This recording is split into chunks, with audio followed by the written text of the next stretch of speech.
धर्म स्नेही बात्माओं, वह अतीत का समय याद आ रहा है। 2021 का है, जब त्रिमूर्ति मंदिर का निर्माण चल रहा था। अधूरे ही निर्माण में और इन लोगों की भावना प्रबल हो गई कि थोड़ा सा समय त्रिमूर्ति मंदिर के लिए भी मिल जाए, और भावना हो गई कि 5 दिन का इनके लिए आशीर्वाद दे दिया कि 5 दिन का समय देते हैं, कर लो क्या करना है। और भावना बनते बनते 24 समोषण विधान की रचना हो गई उसी के अंदर। और इन लोगों का उत्साह ऐसा बढ़ गया कि 5 दिन कब निकल गए पता नहीं चला। महाराज अभी तो 5 दिन में कुछ लगा ही नहीं। तो हमने कहा अगर नहीं लगा तो ऐसा कर लो कि इसी के समापन पर और एक विधान प्रारंभ कर दो। सिद्ध चक्र की आराधना इन लोगों ने स्वीकार कर ली और 128 मंडली वहीं उसी के अंदर, इधर समोषण लगे हुए हैं और भीतर ही भीतर सिद्ध चक्र की रचना हो गई। और सिद्ध चक्र की रचना होते हुए उसका जब समापन हो रहा तो ऐसा भाव आ गया कि जैसे आप लोगों ने ये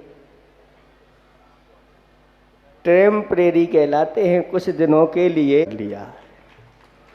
बहुत सारे युवा इस बार जो पंचकल्याणक हुआ है, महापात्रों की युवाओं की टीम, उन्होंने अपना आगे का जीवन का कोई भरोसा नहीं। पिछले वाले तो बहुत आनंद ले चुके। ये वो भूमि है जिस भूमि पर तीसरी बार यहाँ पर पंचकल्याणक महामहोत्सव, ये बहुत पवित्र भूमि हो गई है। यहाँ के जो भी वरिष्ठ लोग हैं, ऐसी इस भूमि को धर्म स्थली घोषित करना चाहिए, क्योंकि अगर धर्म स्थली घोषित नहीं करते तो फिर इस मंच पर और दूसरे कार्य होने लगते। इस मंच पे इधर उधर के कार्य नहीं होना चाहिए। ऐसी यह भूमि है। और अब आगे कितने पंचकल्याणक होंगे अभी कह नहीं सकते, क्योंकि ये तो निरंतर पुण्य का संचय करते चले जा रहे हैं। अभी आप लोग बन गए हो, अब आपके बेटे भी कहते हैं कि हमारे पिताजी ने जब इस प्रकार से बड़े बड़े पदों को प्राप्त किया है और ऐसे पंचकल्याणकों का लाभ लिया है, तो हम भी पीछे नहीं रहे। वो भी निरंतर पुण्य संचय कर रहे हैं। सभी ने अच्छी तरह से तन मन धन से अपना सहयोग दिया है। शासन प्रशासन जितने भी अभी विभागों के नाम गिनाए हैं, उन सब के लिए हमारा अच्छी तरह से आशीर्वाद है। और बहुत सारी समितियां भी बनी थीं, सबने अपना योगदान दिया, उनको भी आशीर्वाद है।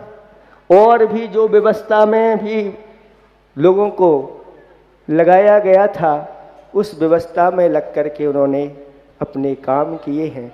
कुछ लोग तो ऐसे होंगे कि अभी तक मंच पर भी नहीं आए हो। आप लोगों ने तो बहुत कैमरे में और फोटो और इधर उधर, लेकिन कुछ लोग तो अभी भी अपने तन मन धन से लोगों की सेवा में समर्पित हैं। इसलिए आचार्य भगवान कहते हैं जो लाइट में नहीं आते और आपको डाइट और अच्छे चेहरे पर लाइट देते रहते हैं, उनके लिए भी आशीर्वाद है। जैसे अभी इधर आया था एक पर्चा, ऐसे कुछ लड़कों ने आपका यह कार्य निर्विघ्न सानंद संपन्न हो, और ऐसी ठंडी में लोग कहते महाराज आज 4 डिग्री है 5 डिग्री है, सुबह से आकर के इधर टीन सेट में बैठ करके उन्होंने जाप दिए हैं और लगभग 1.5 लाख उन्होंने जप किए हैं, और इसलिए किए हैं कि यह कार्यक्रम सानंद संपन्न हो। उन सब के लिए भी हमारा आशीर्वाद है। और बहुत सारे लोगों ने यहाँ पर परिक्रमा लगाई है, किसी ने अच्छे रथ पे बैठ के लगाई है, भगवान को लेकर के और आराम के साथ लगाई है। और कुछ लोग ऐसे भी हुए हैं जिन्होंने अपने कंधों पर भगवान को रख करके और 7 फेरी लगाई। लोग बिना ऐसे ही 7 फेरी लगाने में थकान महसूस करते हैं, लेकिन यहाँ के लोगों ने कंधे पर भगवान को रख करके 7 फेरियां लगाई कहते। और गांव के लोग तो सब इस दृश्य को देख रहे थे, वो भी सब अनुमोदना कर रहे थे। कहते हैं कि जो ऐसे पंच कल्याणक महामहोत्सव में और ऐसे श्री जी की 7 परिक्रमा लगाता है, वह सप्त परम स्थान को प्राप्त होता है। सप्त परम स्थान जानते हैं, उत्कृष्ट हैं ये सप्त परम। यहाँ से जाता है इंद्र के पद को प्राप्त करता है, फिर यहाँ पर आता है तो वह सज्जाति को प्राप्त करता है, सदग्रस्त बनता है, और आगे जाकर के ऐसे दैगंबरी दीक्षा को धारण करता है, और फिर आगे जाकर के वह तीर्थंकर जैसे पदों को, और अंत में जाकर के मोक्ष पद को प्राप्त करता है।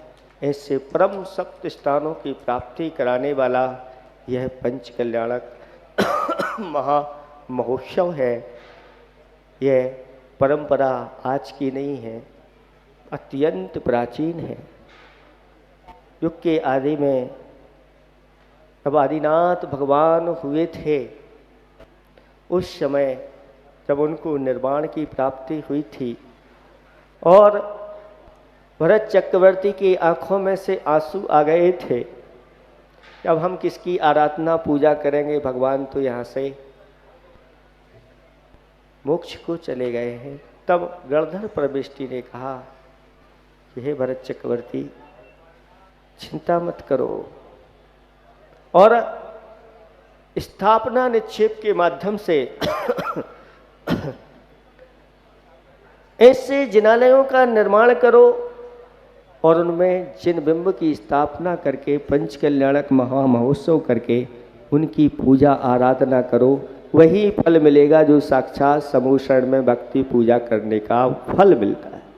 तब उस समय 72 जिनालय कैलाश पर्वत के ऊपर निर्मित किए गए थे, और स्वर्णमयी रजतमयी और उनमें रत्नों की प्रतिमा विराजमान की गई थी। और उस पर्वत की उस समय रथों के द्वारा, ऐसे ही गज रथों के द्वारा परिक्रमा हुई थी।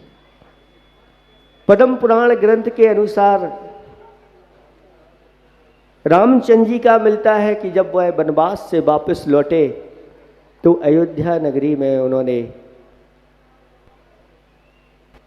आसपास और उस क्षेत्र में हजारों जिनालयों की स्थापना करवाई, और अयोध्या नगरी की पूरी परिक्रमा सैकड़ों गजरथों के ऊपर कराई। ऐसा प्रमाण आगम का है। इसलिए भव्यात्माओं, संसार के कार्यों में तो हम बहुत खर्च करते हैं जो हमारे लिए पाप के लिए कारण होता है, लेकिन अगर हम धर्म के कार्य के लिए ऐसे उत्तम कार्य करते हैं तो वह हमारे लिए महान सातिशय पुण्य का संचय कराता है। पापों का नाश करता है, स्वर्ग और मुक्ति की प्राप्ति देने वाला होता है। ऐसे अनुष्ठान आप करते रहें, इनकी अनुमोदना करते रहें, क्योंकि सभी का इसमें योगदान रहता है, छोटे से लेकर के बड़े तक सभी महान पुण्य संचय कर लेते हैं। ऐसा कहा गया है कि इनसे कार्य में जब भी धर्म के कार्य होते हैं और कुछ आपस में अनबन हो जाए, खटपट हो जाए, कुछ कमी रह जाए, तो उसी तरह भूल जाना चाहिए जैसे बच्चे लोग खेलते खेलते और थोड़े समय के लिए लड़ लेते हैं और फिर पुनः खेलने लग जाते हैं। ऐसी सारी आप बातों को भूल जाना, क्योंकि आप लोगों के लिए ये परम सौभाग्य मिला है। किसी कोई सोचे कि हमारा सम्मान हुआ कि नहीं हुआ, इतना बड़ा ये सम्मान आपको मिला है कि आपने ऐसे 24 समो शरण बना करके और पंच कल्याणक कर लिया। इससे बड़े सम्मान की बात और क्या चाहिए आपको? इतना बड़ा सौभाग्य आप लोगों को मिल गया, और क्या चाहिए? इसके बाद भी अगर कुछ चाह रखते हैं तो फिर अपनी ही एक कमी मानी जाती है कि जो चक्रवर्ती को सुख होते हैं, कौन से सुख होते हैं चक्रवर्ती के लिए? 9 निधियां हैं, 14 रत्न हैं, 84 लाख हाथी, 18 करोड़ घोड़े, 96,000 रानियां, दशांग भोग, अनेक प्रकार के। प्रतिदिन का एक रसोइया होता है जो आज चक्रवर्ती के लिए भोजन तैयार करेगा। अब उसका नंबर 359 या 64 दिन बाद उसका नंबर आएगा। इसी प्रकार से प्रतिदिन का एक वैद्य होता है जो आज चक्रवर्ती को चेक करता है, अब नंबर नहीं आने वाला। ऐसी सुख सुविधाओं से युक्त चक्रवर्ती का जो सुख होता है, उससे अनंत गुणा सुख भोग भूमि के जीवों के लिए होता है। क्योंकि चक्रवर्ती को तो कर्म करना पड़ता है, उधर कर्म नहीं करना पड़ता, पुरुषार्थ नहीं करना पड़ता, वहाँ भाग्य से ही मिलता है। तो उनको इनसे चक्रवर्ती से भी ज़्यादा सुख होता है। और भोग भूमियाँ जीवों से अपेक्षा जो भवनत्र के देव होते हैं उनको सुख होता है, उनसे अनंत गुणा सुख ऊपर के स्वधर्म आदि जो देव होते हैं उनको होता है। और उस 16वें स्वर्ग तक बढ़ते चले जाते हैं, उससे भी अनंत गुणे सुख अहमिंद्र जो होते हैं उनको होता है। और सर्वश्रेष्ठ अगर संसार का सुख है तो कहते हैं वह सर्वार्थ सिद्धि के देवों को प्राप्त होता है। और इन सब का सुख एक तरफ, और जो शुद्धोपयोगी मुनिराज होते हैं उनका सुख उनसे भी ज़्यादा होता है। और उनसे भी और बढ़ते चले जाओ ऊपर ऊपर के गुणस्थानों में, तो जिनके लिए अनंत सुख की प्राप्ति हो गई है उनका सुख उनसे भी ज़्यादा होता है। इन सब के सुख के अलावा जो जिन संसार का जो सुख होता है उससे भी उन सब का सुख एक तरफ, और सिद्धों के सुख एक तरफ। एक समय का सिद्धों का सुख उनसे भी ज़्यादा बढ़ कर के होता है। वो सुख इसके बाद कभी दुख नहीं आता। ऐसे सुख की प्राप्ति आज भगवान को प्राप्त हो गई। ऐसे सुख की प्राप्ति हम सबको हो। वर्तमान में जो कहा गया है कि इस प्रकार के सिद्धों का सुख ही सर्वश्रेष्ठ सुख है, ऐसा जो सिद्धांत करता है इस पंचम काल में वह जीव भव्य है। इस तरह से आपके पंच कल्याणक सानंद संपन्न हो गए। पंच कल्याणक तो हो गए, अब बाकी नहीं रहा कुछ, मोक्ष हो गया। अब बाकी रह गया है तो अब जो आपने इन 6-7 दिनों के अंदर जो पुरुषार्थ किया है और उसका आपको फल मिल गया है, तो अच्छी तरह से अब उसका उपसंहार कहते हैं कि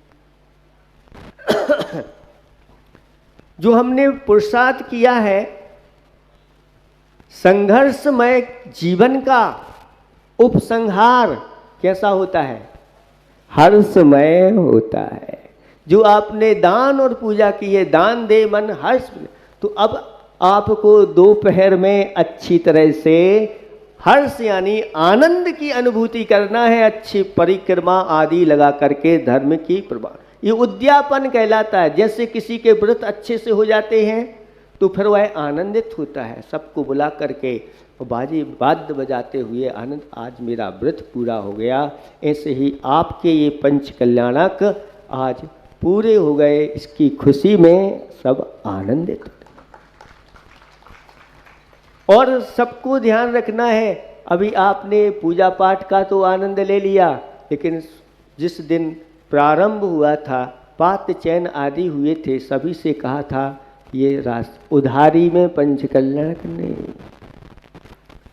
उधारी में पंच कल्याणक करोगे तो आगे जाके फल भी आपको उधारी में मिलेगा। कैसा फल मिलेगा? जैसे अगले भाव में घोषणा कर दी गई कि आपको राजा बनाया जाएगा, लेकिन अभी सामने वाला जब राजगद्दी छोड़ेगा तभी तो उस गद्दी पर बैठ पाओगे, और अंतराय पड़ जाएगा। कैसा पड़ जाएगा कि अब 1 साल हो गया अभी तक गद्दी नहीं छोड़ रहा, 2 साल हो गए गद्दी नहीं छोड़ रहा, बस घोषणा कर दी अब बना। ऐसे ही आपने घोषणा कर दी तो फल भी ऐसा ही मिलता है। कर्म किसी को छोड़ता, आप कितने भी चतुर बन जाओ, कर्म किसी को छोड़ता नहीं। इसलिए आपने जो राशि बोली है, आज रथ में बैठने के पहले पहले आपको जमा करना है। सुन रहे हैं आप लोग? हाँ, अगर किसी ने राशि नहीं दी है, बिल्कुल भी नहीं दी, और पूरे सब काम कर लिए, सब आनंद ले लिए, है ना, इस प्रकार के कार्य आपको नहीं करना। हाँ, अगर जितनी अभी पूरे की गुंजाइश नहीं है तो जितनी आपके पास उतनी ला करके तो आपको जमा करना है, बाकी आप करते रहना इस प्रकार से। और समय से यहाँ से सब श्री जी ले जा करके वहाँ समोषण में विराजमान करना, अभी पूजा करना, हवन भी करना है आप लोगों के लिए। इतना ही हम पर्याप्त समझते हैं। जल्दी से जल्दी सभी लोग इन इंद्राणी के साथ यहाँ से श्री जी चलेंगे और वहाँ पर जाके सब आपको विराजमान करना है। इसके बाद फिर आप आगे की क्रियाएं करेंगे। अहिंसा परमो धर्म की।